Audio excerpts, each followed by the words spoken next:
HOA ordered me to move my cabin 20 feet. Survey showed their whole street crosses into mine. The letter didn't knock and it didn't shout. It sprawled on my table between a sack of apples and a pocket knife, pretending to be a polite request while threatening to uproot 60 years of stone, cedar, and memory. "Relocate your cabin 20 feet to the east," it said, as if a home were a coffee table. The smiley legal phrases were dressed in church clothes: compliance, harmony, access, penalties. I let my coffee go cold and read it again, slower, until every line stopped sounding like language and started sounding like a dare. I didn't reach for a contractor. I reached for the leather binder in the locked cabinet.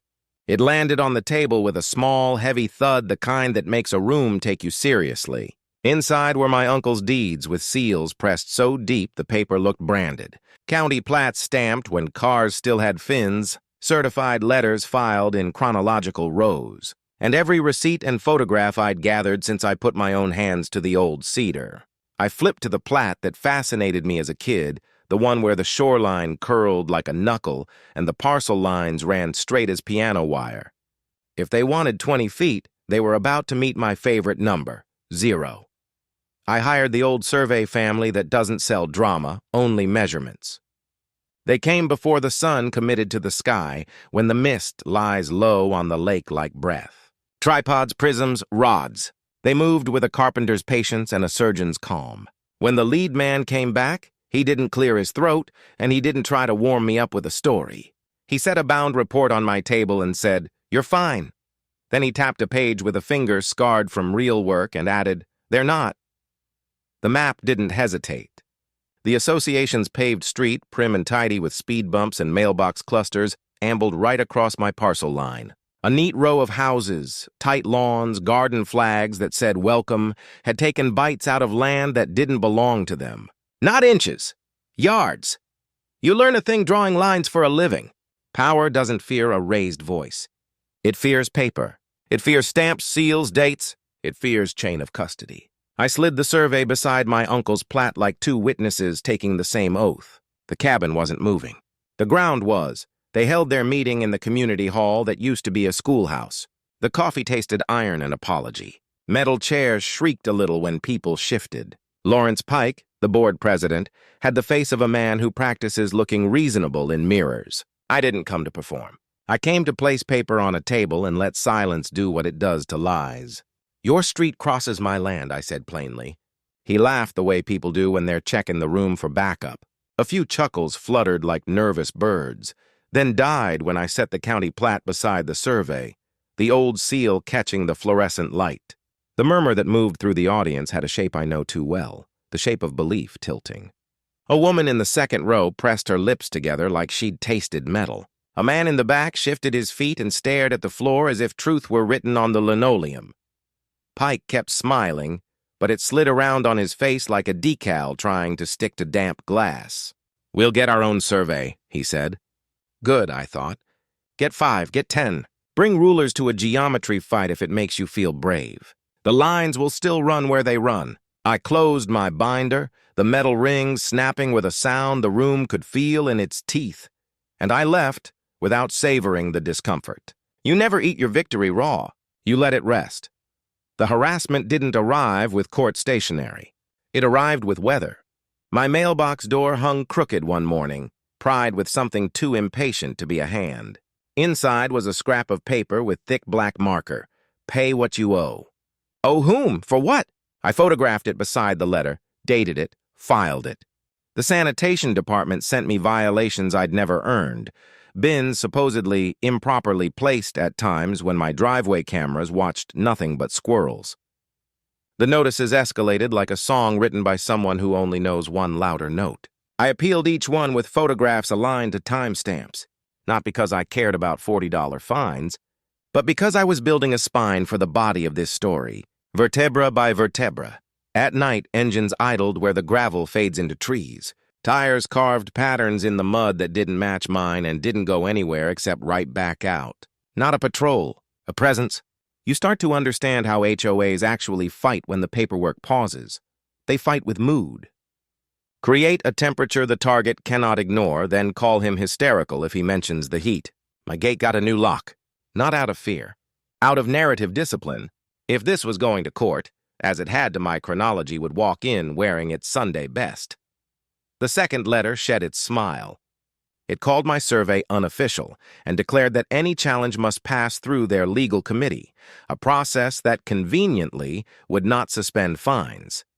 It attached a grid of penalties that ascended like piano keys, neat and inevitable. I spread it beside the first letter, watched the pile acquire dignity, and drove to the courthouse where old paper sleeps until somebody asks it to stand up. The archivist slid a 1957 plat across the counter, a map from before HOAs had learned to speak in decorative fonts. The seal bit my palm through the paper.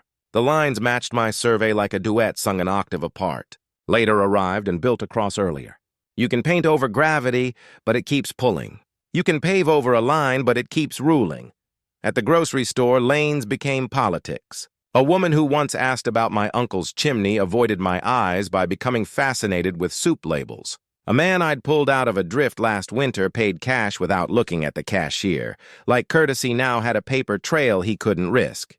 The board had found its true force multiplier, rumor. He'll sue everyone. He wants our street. He wants to bulldoze the cul-de-sac. None of it true. All of it useful to people who keep power by making everyone else afraid to sit near you. They scheduled the association hearing for a Thursday night, because that's when leaders pretend the turnout is fate. The community center's acoustics still remembered spelling tests. The legal committee took their seats like judges in a high school play. Pike sat in the middle, a gavel he didn't need within reach. Their attorney had diagrams on foam boards, clean colors, comforting arrows. He spoke in the soft focus language of community fabric, cooperative spirit, and unhelpful assertions. What he didn't say was more important. He didn't say deed. He didn't say title. He didn't say chain of custody. When they handed me a microphone capped with a foam circle that smelled like Lysol and hope, I didn't start with how I felt. I started with what is. I opened the binder and let the metal rings pop with a sound it had earned. I placed the deed, the plat, the survey. I explained that structures measured by convenience collapse. Structures measured by truth stand. I slid copies of municipal emails forward, polite notes from clerks asking questions years back about culverts and parcel lines, the kind of questions that delay bulldozers. The bulldozers had not delayed. A woman in the second row didn't even whisper this time. Is my yard his? Someone hushed her, and the hush sounded like it was apologizing to the wrong person. The attorney tried to swat away my survey like a fly. Independent, he said, the way some people say illegitimate. So I talked chain of title like a builder talks plumb. If your rough opening isn't square, your beautiful door will always look drunk. You can keep sanding the edges. The house will keep telling on you every time it swings. Afterward, when chairs scraped and small talk failed to be born, I walked to my truck without glancing at Pike. He'd been staring at the gavel a lot, measuring it, maybe. Like a man who isn't sure his voice still counts as authority without help from wood. The note thumbtacked to my porch post the next morning didn't waste ink. You don't know what you're stirring up. Stop before it's too late. I didn't put it in the binder as evidence. I put it in as an admission. Fear is the fog that shows you where the river runs. The surveyor called that afternoon, voice tightened to a wire. He said he couldn't stay on the job. Late-night calls. Palms-up questions delivered with teeth. I told him I understood because I did. This wasn't about one man's courage. It was about a machine's appetite. I thanked him for his work and hung up gently. Then I drove to the courthouse again because courage is nice, but paper is immortal. I wanted logs, stamps, the boring miracles. A clerk with smart eyes and a cardigan the color of cut grass poured coffee that tasted like the word municipal and showed me timestamps that didn't like each other. Grading had started before an approval had finished. A stamp had landed after a trench had been dug. The language around those dates was the same as always. Expedite, provisional, pending revision. Nobody wants to be the person who tells a developer to stop the machine. Nobody wants to explain to a room why a schedule is now a confession. I didn't ask her for testimony. I asked her for copies. She gave me the kind of smile people give when they can't help you honestly, without also helping themselves. The manila envelope arrived like a trick. No return address. Inside, an internal memo with cheery verbs referencing the boundary, concern raised during culvert placement, and recommending quiet resolution through revised neighbor agreements. The document properties, the little box everyone forgets, is a diary, showed the author as the board secretary and the creation. Date as 3 springs ago. So they had known. Maybe not everything. Enough to pick between truth and momentum. They picked momentum. Momentum rolled right into my land and called itself a neighborhood. The association's next letter did something dangerous. It stopped talking about the cabin. It talked about me. Conduct detrimental to community cohesion. Reckless claims. Potential fines under Code of Conduct provisions. When power abandons the issue and prosecutes the person, it's because the issue has stopped cooperating with the story. I put the letter on the pile and felt the weight shift from aggravation to architecture. We were building something now, a case thick enough to bear load. The county set a court date and winter sharpened every edge. The hearing room was packed early, not because the case mattered to the county's grand machinery, but because curiosity is a civic duty here. The judge had that look some teachers have. Fair until you waste her time, then flint. The association presented first, color-coded exhibits, a comprehensive survey that leaned on updated baselines and interpretive overlays, a vocabulary that tries to make the floor soup. The attorney's voice suggested all this fuss was a personality problem in need of kindness. When my turn came, I didn't clear my throat or ask for indulgence. I placed the deed, then the 1957 plat. Then the independent survey that matched the footprint of history like a shoe fits the same foot on a different day. I slid the municipal logs forward, polite emails from clerks who asked small, sharp questions at the exact moments machines hate questions. I put down the internal memo, its cheerfulness now a bruise, and I tilted the paper so the judge could see the metadata box that never blushes. Then I explained chain of custody without saying chain of custody. I explained it in wooden level. You cannot move a cabin 20 feet if the truth has already planted the cornerstones. You can push. You can threaten. You can redraw. The stones will watch you from where they are and wait for you to remember where you left them.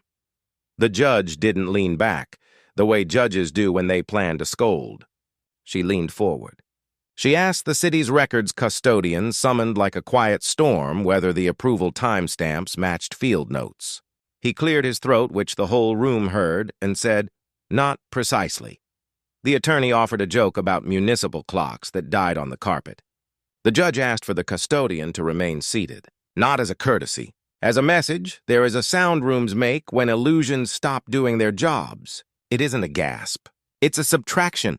The air gets heavier as all the little noises agree to leave so gravity can work. The order the judge issued didn't wear poetry. It didn't need to. Claims against me dismissed with prejudice. All penalties void. Encroachment by the association acknowledged for the record, to be resolved by negotiated easements or adjudicated remedy. Referral to the county prosecutor regarding potential irregularities in subdivision filings and approvals. Appointment of a special auditor to review the HOA's enforcement actions in cases involving title or boundary claims over the past 5 years. Pike's face didn't crack. It hardened. There's a difference. Cracks let light in. Hardening keeps it out. Outside winter light made an honest job of being cold. No one swarmed me. A few people regarded their shoes like they had something to apologize for. 2 neighbors came the next day at different times, voices soft like they were using someone else's kitchen. Would you consider an easement? We'll compensate fairly. We just want our kids to play in a yard that we can say is ours without crossing our fingers. I told them what I told myself the night I opened that first letter. I never wanted a street. I wanted a line that means what it says. We would draft easements with a surveyor whose badge scares lies. We would file them where paper goes to live forever.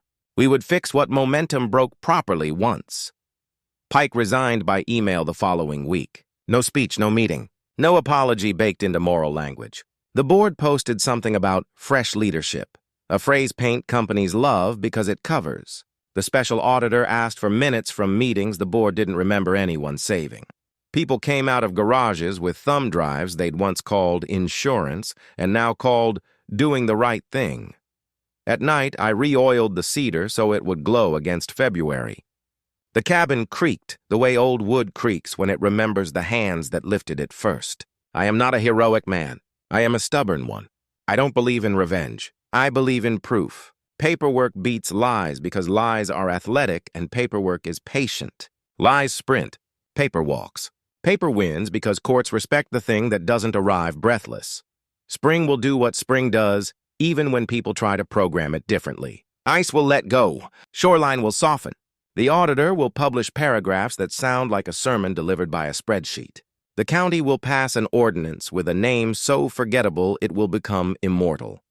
Independent boundary verification recorded before any HOA enforces relocation or levies fines that touch title. No one will call it my law. That's good. Laws shouldn't belong to men. They should belong to the truth that required them. If you want a line to carry to your own fight, carry this one. You can't vote against the survey. You can complain around it. You can redraw over it. You can knock on doors and ask neighbors to clap for your interpretation. But the line the plat drew when your parents were teenagers is not waiting to hear how your meeting went. It's waiting to be honored. And when it is, houses stand, streets stay, and fights end with the sound of a gavel that didn't have to shout. The weeks after the verdict felt like waking up in a house that still looked the same, but no longer sounded the same. The air around the lake carried new vocabulary. Whispers of fraud, titles, audit. Conversations shortened when I walked into the post office. People didn't hate me exactly. They hated the mirror I'd accidentally held up. The morning after the hearing, my truck tires hissed on fresh gravel someone had poured across the entrance to the community hall, covering the tracks of the news vans that had parked there overnight. The reporters were gone, but the scent of panic lingered like spilled coffee. Inside, the board's bulletin board was stripped bare. No flyers about bake sales or fishing permits. Just one new paper, taped crooked, unsigned, board restructuring in progress. Thank you for your patience. The thank you was the funniest part. Nobody was thanking anyone. They were calculating exposure. Pike's resignation email leaked before the board could spin it. 3 lines, effective immediately. Time for transition. Grateful for the opportunity. No signature block, no phone number. Just digital silence. Someone forwarded it to me out of guilt, maybe out of habit. I didn't reply. You don't chase a ghost that finally decided to leave the living alone. 2 nights later, a county sedan idled outside the hall while men and women in plain coats carried boxes inside. Paper sounds different when it's evidence. It's sizeless, it clinks with staples. The special auditor had arrived, armed not with shovels, but with 3-ring binders thicker than the board's bylaws. I watched from the edge of the lot as flash drives, ledgers, meeting minutes, and even the petty cash tin vanished into labeled containers. No one waved. No one dared. The audit hearing started quietly, held in a conference room at the courthouse instead of a courtroom. No cameras, just fluorescent light and the faint smell of burned toner. I wasn't a participant anymore, merely a witness, but they asked me to testify about timelines, to confirm when I'd first raised the alarm. The auditor, a thin woman named Patel, never looked surprised, only precise. Her pen tapped rhythm with my sentences. When I finished, she asked, "Mr. Brooks, did any member of the board ever contact you before the first violation notice?" I said no. She nodded once, the kind of nod that means something on paper just shifted from gray to black. Weeks turned into schedules. The association's bank account froze pending review. Contractors stopped mowing common areas. Trash pickup reverted to the county. A place that once prided itself on manicured symmetry started growing wild again. It was beautiful in a guilty way. Dandelions colonized the cul-de-sacs. Kids rode bikes without helmets of regulation. For the first time in years, the lake looked alive instead of curated. One afternoon, I found an envelope wedged under my windshield wiper, handwriting uncertain. Inside was a note from a resident I barely knew. "We thought the board protected us. Turns out they protected themselves. Thank you for not backing down." No signature, just initials and a pressed flower. I kept it inside the binder's back pocket, the same binder that once held fear, now holding gratitude. But the investigation dug deeper than gratitude could patch. The county prosecutor's office announced a limited inquiry into subdivision filing irregularities. Everyone knew what that meant. Someone, somewhere, had adjusted documents to make illegal lines legal after the fact. When a reporter asked me outside the courthouse if I wanted criminal charges, I said, "I want the record clean." He asked if I felt vindicated. I told him vindication is for television. I preferred correction. Within a month, subpoenas fluttered like winter leaves. The board secretary, the same name that appeared in the metadata of that cheerful memo, was seen leaving the courthouse pale as the paper she once signed. The county released a preliminary statement confirming procedural discrepancies in the original plat filings. It was bureaucratic language for forgery with better handwriting. The community split into 3 tribes: the apologetic, the defiant, and the frightened. You could tell them apart by what they did with their lawns. Apologetic ones let grass grow as if returning the earth its say. Defiant ones trimmed edges sharper, as if neatness could still argue. The frightened ones didn't come outside. The auditor's report dropped like a storm forecast you already suspected but still hate to hear. 87 pages, itemized findings, forged boundary certifications, backdated inspection approvals, unauthorized expenditures tied to Pike's cousin's surveying firm. The county clerk's office had flagged the signatures identical pressure points, identical misspelled initials, proof that documents had been re-executed years after filing. The conclusion was short: systemic negligence and probable intent to conceal. The report recommended dissolution of the existing HOA board and temporary receivership under county oversight until new elections and external training could occur. In plain English, the empire was done. I read it twice, then folded the copy and placed it on my shelf between 2 stones from my uncle's foundation. Justice doesn't cheer. It exhales. That evening, headlights swept my driveway and cut out. I opened the door to find a woman standing under the porch light, clutching a folder like a peace offering. It was Melissa Crane, neighbor, mother of 2, once the loudest supporter of Pike's beautification initiative. She looked smaller now, voice brittle. "We were told you wanted to sue all of us," she said. "We were scared." I nodded, not cruelly. "I know what you were told." She held out the folder. Inside were drafts of apology letters the remaining residents planned to sign, acknowledging the encroachment and requesting negotiated easements. "We'd rather talk to you than lawyers," she said. "Our homes, our kids' rooms." Her voice cracked at kids. I told her truth doesn't erase houses. It just redraws maps so kids don't inherit confusion. We agreed to meet on Saturday, all of them, here at my cabin. Saturday came bright and windless. 12 neighbors, mismatched chairs from trucks and trunks, spread across my clearing. No microphones, no titles, just paper. I explained what the judge's order meant. They weren't squatters, but parts of. Their lots overlapped my deed by anywhere from 2 to 7 yards. Nothing dramatic, but enough to haunt future sales if left unresolved. We could fix it with easements, legal permission for them to use my slivers of land while acknowledging ownership remained mine. Fair payment, notarized signatures, recorded filings. A man in a camo cap asked, "Why not sell it to us outright?" I smiled. "Because ownership is memory. Easement is mercy. One you can buy, the other you earn." By dusk, every neighbor had signed intent letters. Some slipped cash deposits into the envelope. Others promised labor repairs, paint, even carpentry. I didn't want payment so much as participation. For the first time in months, laughter sounded human, not political.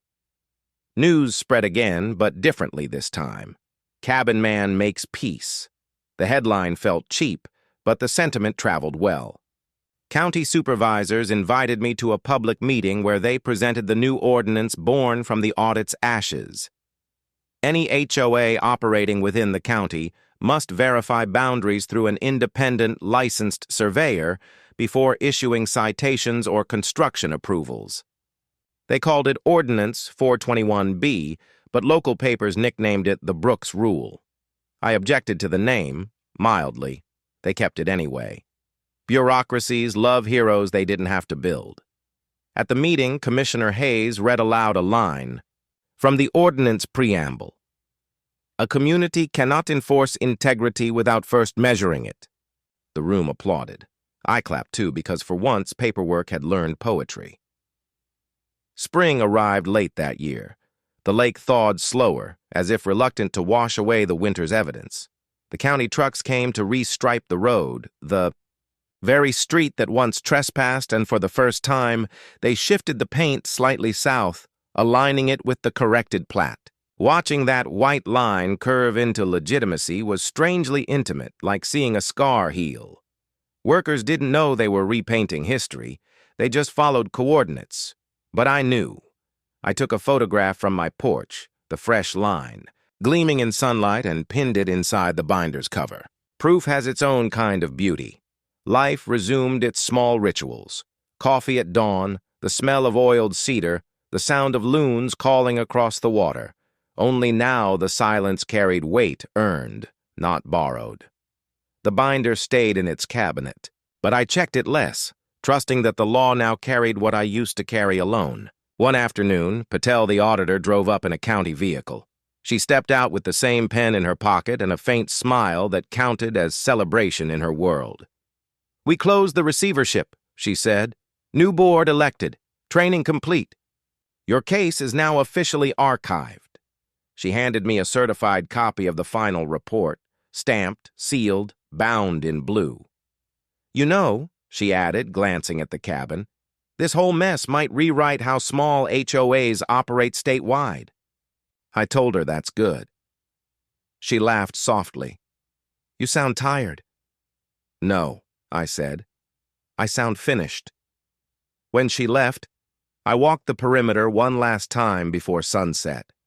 The flags from that first survey were long gone, but I still knew where each stake had stood. The ground felt quiet, like a book after the last page. Halfway along the fence line, I noticed a small wooden marker someone had carved and left against the post. "Thank you for holding the line." No name, just handwriting etched with effort. I left it there. The summer brought visitors, reporters, law students, even a county historian collecting stories of the cabin case. They wanted angles, David versus HOA, bureaucracy versus man. But the truth was simpler. The law is a tool. It cuts whoever misuses it. I told them the same thing every time. I didn't win. The map did. Most of them didn't quote that line. It doesn't trend. By mid-July, vegetation reclaimed the bare construction edges around the corrected street. Children rode bikes past my gate and waved again. Some parents waved too, cautiously at first, then with the ease of people rediscovering neighborliness. The house across from the old hall put up a new sign reading "Community Meeting Tonight, Reel 1." I didn't attend. Let them build without me. My chapter was already bound. One humid evening, as crickets rehearsed for dusk, I lit a fire and opened the binder for the first time in weeks. The pages smelled of ink and time. At the back, behind, the earliest deed, I slid a new photograph, the freshly painted street curve, and a small card from Melissa Crane's daughter that said, "Thank you for not moving the cabin." Kids understand stakes better than adults. I sat on the porch swing that my uncle built, its chains squealing softly like an old storyteller clearing his throat. Across the lake, porch lights blinked on one by one, steady as verdicts. I thought about Pike, not with anger but with anthropology. Men like him believe order equals ownership. They mistake noise for authority. When silence answers, they panic. Silence had answered him thoroughly. The prosecutor eventually filed minor charges, document falsification, misuse of funds. No prison, just fines and bans from future office. Enough to write a moral footnote. Pike sold his house, moved 2 counties north, started a consulting business. Someone told me he lectures on transparent governance. Maybe that's redemption. Maybe it's camouflage. Either way, I'm done grading other people's blueprints. Autumn returned early, gold spilling across the trees.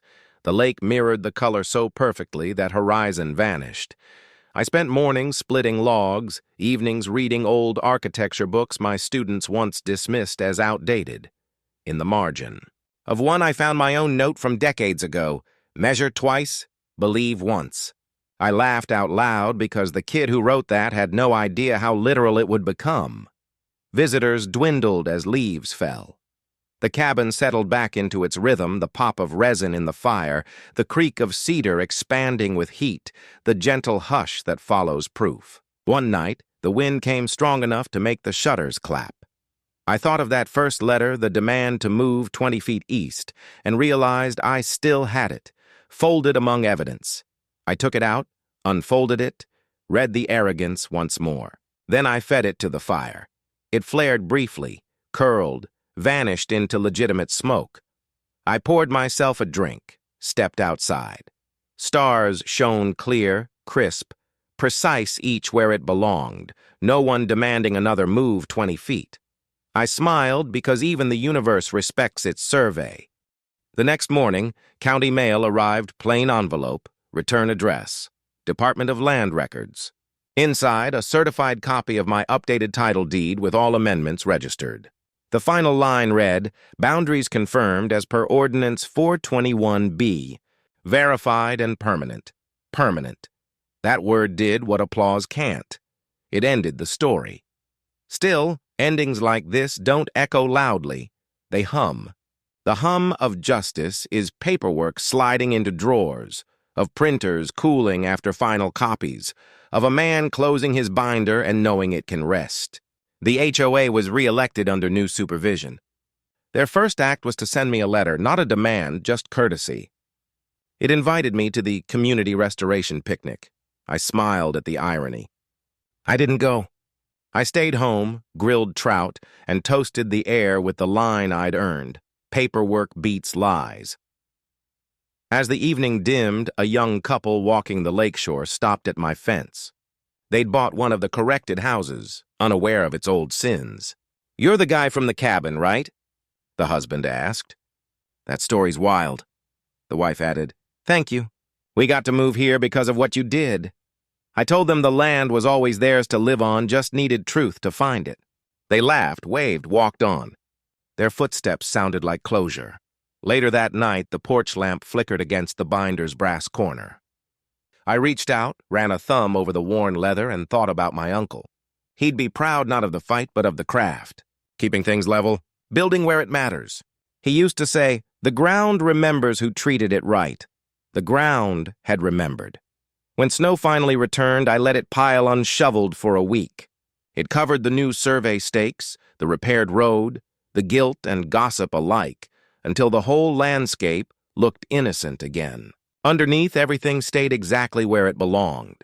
Some nights I still hear the faint echo of that meeting, the scrape of chairs, the hush after evidence, the small human gasp when truth walks in wearing a seal. It reminds me that even in the smallest towns, even in the pettiest skirmishes, the map is mightier than the mouth.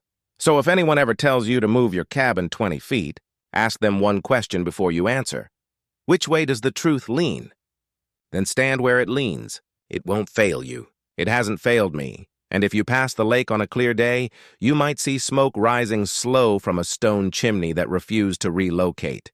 That's me, brewing coffee, reading nothing official, and smiling at the thought that somewhere, in some county office, a line on a map sits quietly in the right place because a retired architect once decided he was done moving for other people's mistakes. Snow melted slower that year, as if the earth itself wanted to watch what would grow in the quiet that followed truth. By March, the lake breathed again, thin ice breaking apart like pages turning. I spent mornings stacking wood, evenings reading letters from strangers, people from other counties, other states even, who'd seen the news clipping about a homeowner who refused to move 20 feet.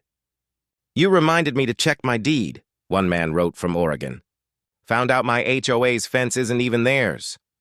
Another from Georgia sent a picture of a cabin and 3 words in shaky pen: "Keep standing firm." I didn't answer them all. Some letters don't need replies. They just need company. The county invited me to a workshop they were hosting for small-town boards, training sessions born from the wreckage of our case.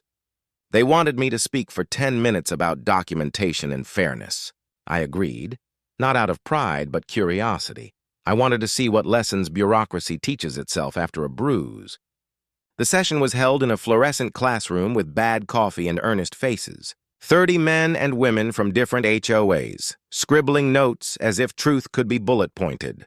When I finished describing how one unsigned plat can rewrite a life, a young board member raised her hand and said, "So, what's the moral?"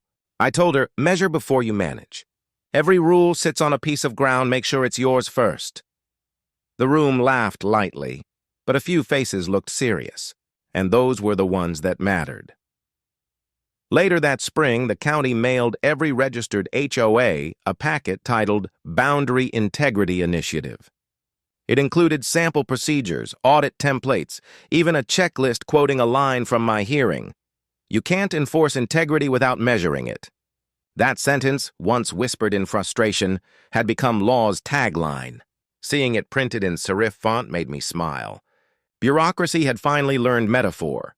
Meanwhile, life around the lake normalized in strange, beautiful ways. The new board, half women, half men, none of them old officers, met under open canopies instead of behind closed doors. Their first vote wasn't about fences or paint colors. It was about transparency. They passed a rule requiring public posting of every meeting agenda, digital and physical, 2 weeks in advance. The second vote dissolved the compliance officer role entirely, replacing it with a rotating volunteer committee. They called it Neighbors First.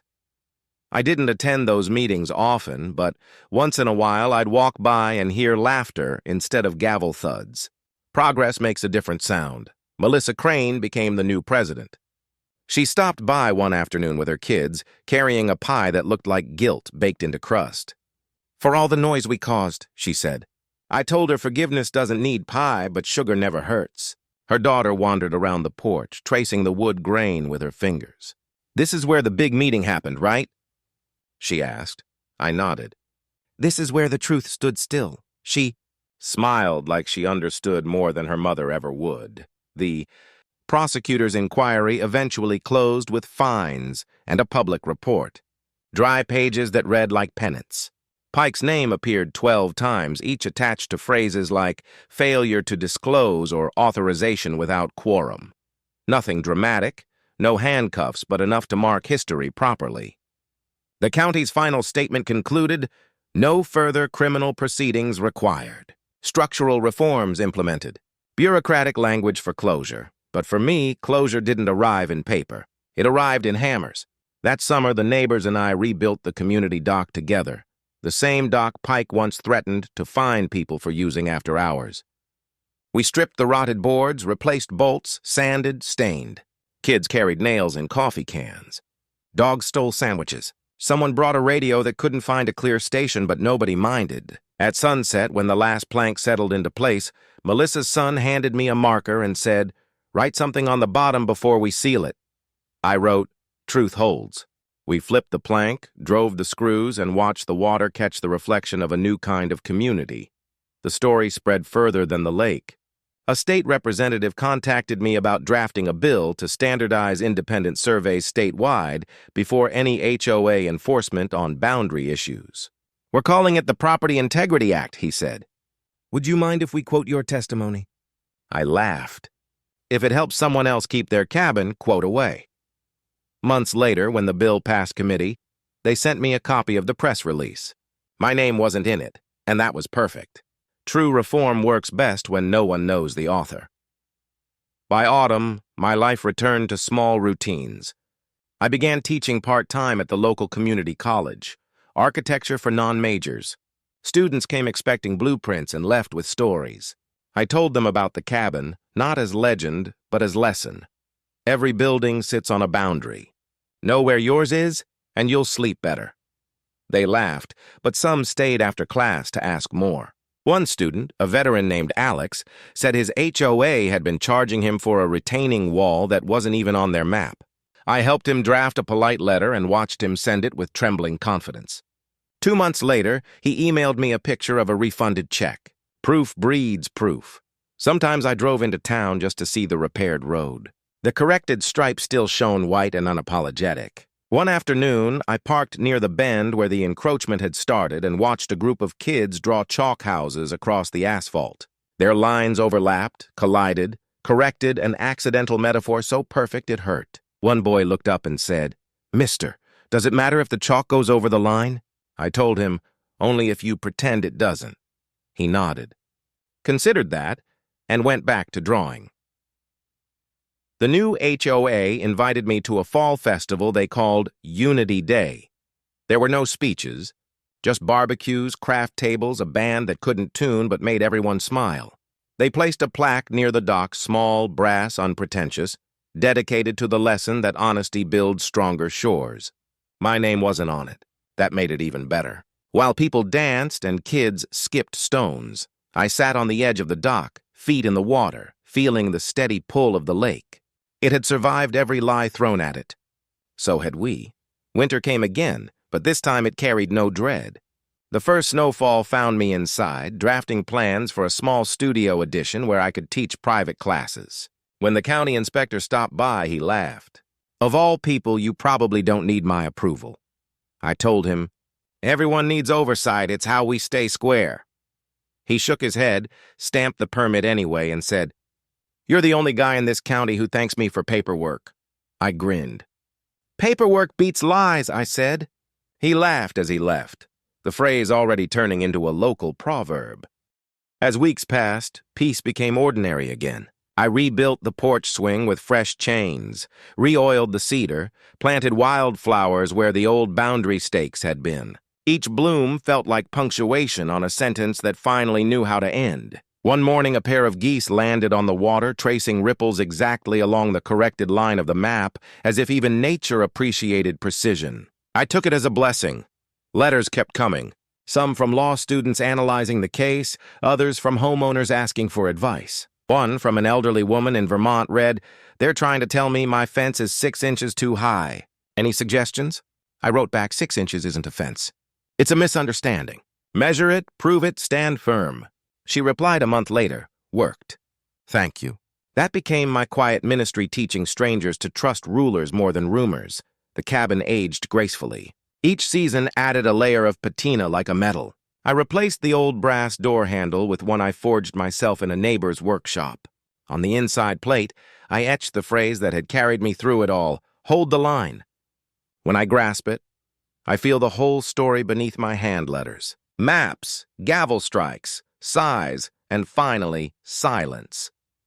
Years later, the state adopted the Property Integrity Act. A journalist called, wanting a quote from the original cabin man. I told him stories don't belong to people once they start fixing things. They belong to everyone who learned from them. He laughed and asked if I ever planned to move. "Not 20 feet, I said, "and not an inch." That became his article's closing line. Fitting. Time softened everything else. The board evolved. The community thrived. Kids who once whispered about lawsuits grew up knowing nothing but peace and verified boundaries. The lake, constant and patient, erased old footprints with new waves. My hair grayed, my hands stiffened, but every morning when I brewed coffee, I looked out the window at the same horizon my uncle had once sketched in pencil. Nothing had shifted, except maybe me. On the 10th anniversary of the verdict, the county held a small ceremony, not official, more sentimental, celebrating a decade of clear lines. They presented me with a framed map, the corrected plat, signed by every current homeowner. Across the bottom, in neat cursive, Melissa had written, "For the man who taught us where we stand." I thanked them, spoke briefly. We didn't just fix a map. We fixed the way we listened to paper. People chuckled, applauded, cried a little. Then the band played, the same out-of-tune one from Unity Day, and everyone sang terribly together. That's how healing should sound. When everyone left, I lingered at the dock. The brass plaque glowed in the last light of dusk. I knelt, brushed snow dust from its edge, and whispered a quiet thanks to my uncle, to the surveyors, to the stubbornness that kept me here. The lake answered with a single ripple, "Enough." Now, when I tell my students or neighbors about that time, I keep it simple. I start the same way every time. Once, someone told me to move my cabin 20 feet. I paused there, let the silence hold its breath, and then smile. Instead, I moved a system, and that's the truth. The cabin still stands, cedar dark against the snow, smoke curling like punctuation at the end of a long sentence that finally got written right. The binder rests in its cabinet, spine unbent, pages clean. I touch it less now, but every time I do, it feels warm, like something still alive, like folklore. It felt distant now, softened by repetition into gratitude. One morning, the mail carrier, a new one, young, cheerful, maybe 22, handed me a thick envelope. It wasn't a complaint or summons, just a university letterhead. Inside was a handwritten invitation from the Dean of Architecture at my old Chicago firm's alma mater. They wanted me to deliver a guest lecture titled Designing for Truth. The phrase made me laugh out loud. I accepted. 2 weeks later, I stood behind a podium I'd built for other people's speeches decades earlier, facing students half my age. I told them architecture isn't just about angles or load-bearing walls. It's about honesty made visible. Blueprints lie only when we let them, I said. So check your lines on paper and in life. When the lecture ended, they clapped politely, but one student stayed after. Mr. Brooks, he said, wasn't it terrifying to go up against everyone? I told him terror and integrity are twins. One reminds you, the other's worth it. Back at the lake, the board had started a mentorship program for young surveyors. They asked me to help train them in record keeping, but I offered something simpler. We met at my cabin porch once a month. They brought coffee, I brought the old binder. We opened to random pages, plats, letters, receipts, and I asked them what each document proved. Not what it said, but what it proved. It became a ritual of precision. By summer's end, those interns spoke the language of evidence the way musicians speak rhythm. One of them, a quiet kid named Emma, gifted me a small brass compass at the final session. To remind you, she said, that not all directions mean movement. It sits on my mantel beside my uncle's photo. Meanwhile, the ripple kept expanding. Counties across the state copied Ordinance 421B. A national property rights journal printed a feature calling it the cabin precedent. My lawyer, retired now, sent me the article with a note. You started a genre. I framed it ironically, hung it beside the fireplace. Guests think it's a joke. It's not. It's a warning disguised as decor. Autumn rolled in like a calm verdict. The trees bled color into the lake until everything looked like a watercolor someone forgot to finish. One evening, I received a knock, a sound that still tenses me even now. But it was only the new HOA president, a man named Carter, holding 2 mugs and a folder. I thought you'd want to see this, he said. Inside were the association's latest financials, audited and clean. Open books just like you taught us, he added. I didn't correct him. Teaching wasn't the word, but I appreciated the gesture. We sat on the porch, steam curling into cold air, 2 men sharing the quiet between wrong and right. You ever think of selling? He asked. Never, I said. Every board needs a landmark to steer by. He nodded, eyes on the cabin, maybe realizing that some structures are more than lumber, they're conscience. That winter, the lake froze solid enough for kids to skate again. Their laughter echoed across ice that once divided us, now connecting both shores. I stood on the porch, hands deep in coat pockets, watching sunlight scatter across their tracks. The world had corrected itself without ceremony, just steady, patient realignment. That's how truth works. Loud when ignored, silent once accepted. Letters still came, though fewer now. One from a couple in Maine read, Our HOA tried to fine us for a tree that grew before they existed. We fought and won, thanks to your story. Another from Arizona said, We measured. They backed down. Reading them, I realized I'd become part of an invisible brotherhood of people who measure for peace. Maybe that's the quiet revolution nobody televises. On the cabin wall, above the fireplace, hangs the first survey map.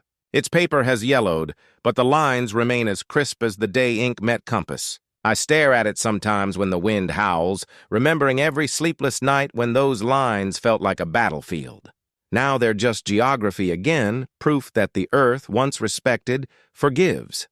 In the evenings, I walk the shore path that cuts behind the corrected street. Neighbors wave. Some stop to chat. The hostility is gone, replaced by the casual warmth of people who survived the same storm. Children born after the conflict don't even know there was one. They play on land their parents once feared losing, and that innocence feels like the universe signing the final document. I don't host many guests, but once a year I hold an open porch day. People from nearby counties come to see the infamous cabin, to touch the stones of the chimney, to take pictures with the man who wouldn't move.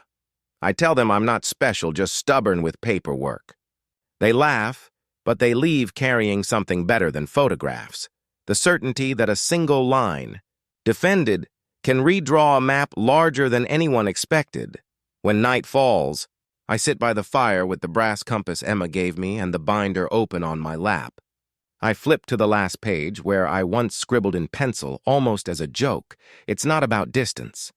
It's about direction. Every year I trace that line darker, keeping it legible against time's fading. Maybe one day someone will find this binder long after I'm gone and wonder who Daniel Brooks was. I hope they see not a man who fought an HOA, but someone who proved that truth, once anchored, doesn't drift. Outside, wind hums through the cedars. The cabin creaks content, settled, unmovable. Somewhere beyond the trees, the corrected road glows under new streetlights.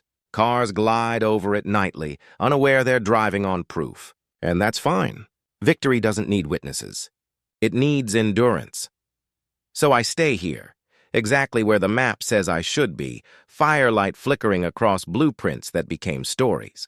If anyone ever asks why I never moved, I'll tell them the simplest truth of all, because the ground was already right. So if you ever find yourself facing a letter that demands you move what you love, remember it's not the walls that matter, it's the line beneath them. Hold it, measure it, defend it, because the world will always have committees that forget where ground begins and authority ends. And when they do, someone has to remind them that truth doesn't relocate for convenience. Here beside this lake, that reminder still burns in a hearth that refused to move 20 feet east. And as long as that fire glows, the line holds. The fourth spring after the trial arrived like a letter with good news that took its time to find me. The snow receded, and under it the wildflowers I'd planted over the old survey flags pushed through violet, yellow, white, as if color itself had been waiting for permission. Life had moved on. The community was no longer the same village of suspicion and whispers. It had become a place that measured before it judged. And though my name still drifted through conversations, spring returned with a gentleness that felt earned. The thaw came early that year. The lake shimmered like polished glass, and the air carried that clean scent of cedar and promise. From my porch I could see reflections so perfect they looked more real than the world above them. The cabin had survived another winter without complaint. And sometimes that felt like the truest metaphor of all, endurance disguised as quiet. One morning, I woke to the low rumble of an unfamiliar truck on the road, the county's maintenance crew, repainting lines and installing a new signpost at the curve that had once been the heart of every argument. They bolted it in, dusted off their gloves, and drove away, leaving behind a simple green sign that read, "Lakeshore Lane Boundary Certified." I laughed softly. It wasn't grand, but it was honest. Proof had found its punctuation. The town changed in small, decent ways.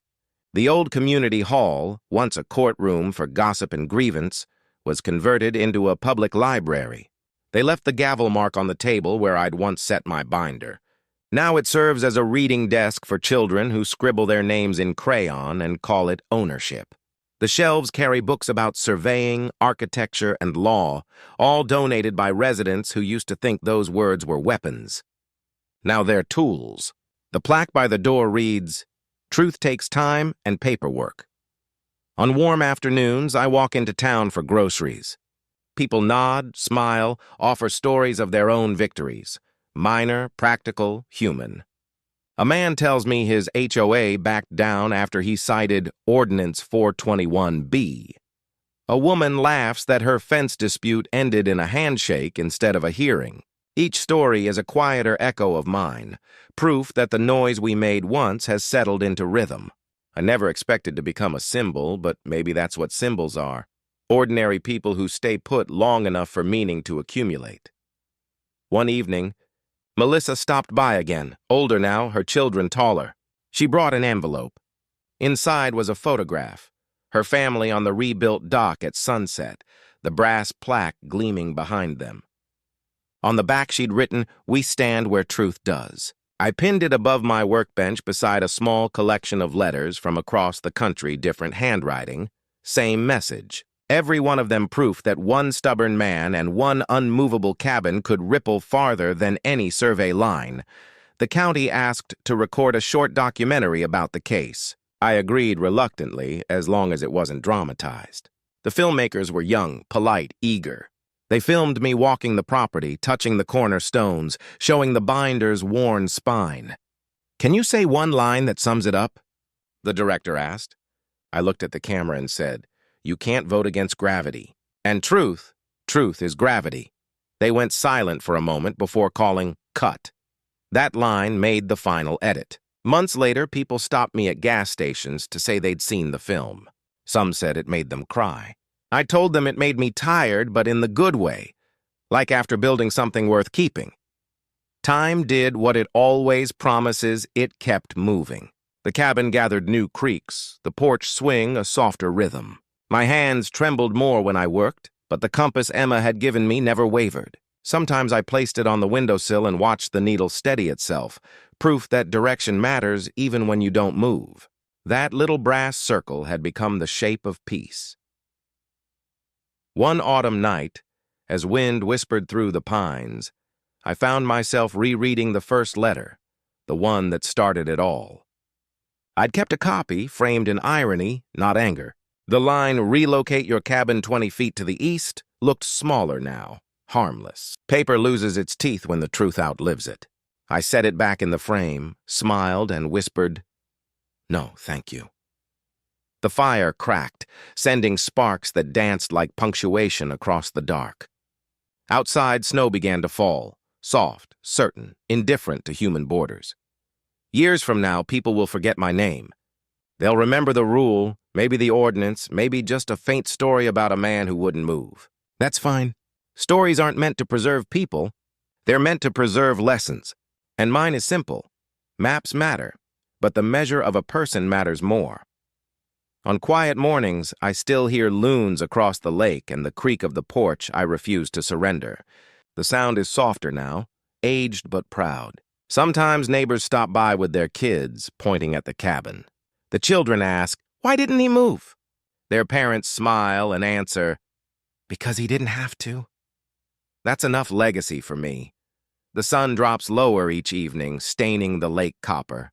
I sit on the porch with a cup of coffee cooling in my hands, the compass beside it, the binder closed. The wind shifts through the pines, carrying laughter from the far shore. The community lives, breathes, grows, and somewhere beneath all this peace lies a thin, unbroken line, the one my uncle drew long before any of us argued about it. It's still there, silent but undefeated. When darkness settles, I step inside, add a log to the fire, and glance once more at the map on the wall. Its edges curl, but its truth stays straight. The lake hums outside like a promise kept. I whisper to the cabin, to the land, to the past that refused to move. We held the line, and the quiet that answers feels exactly like victory.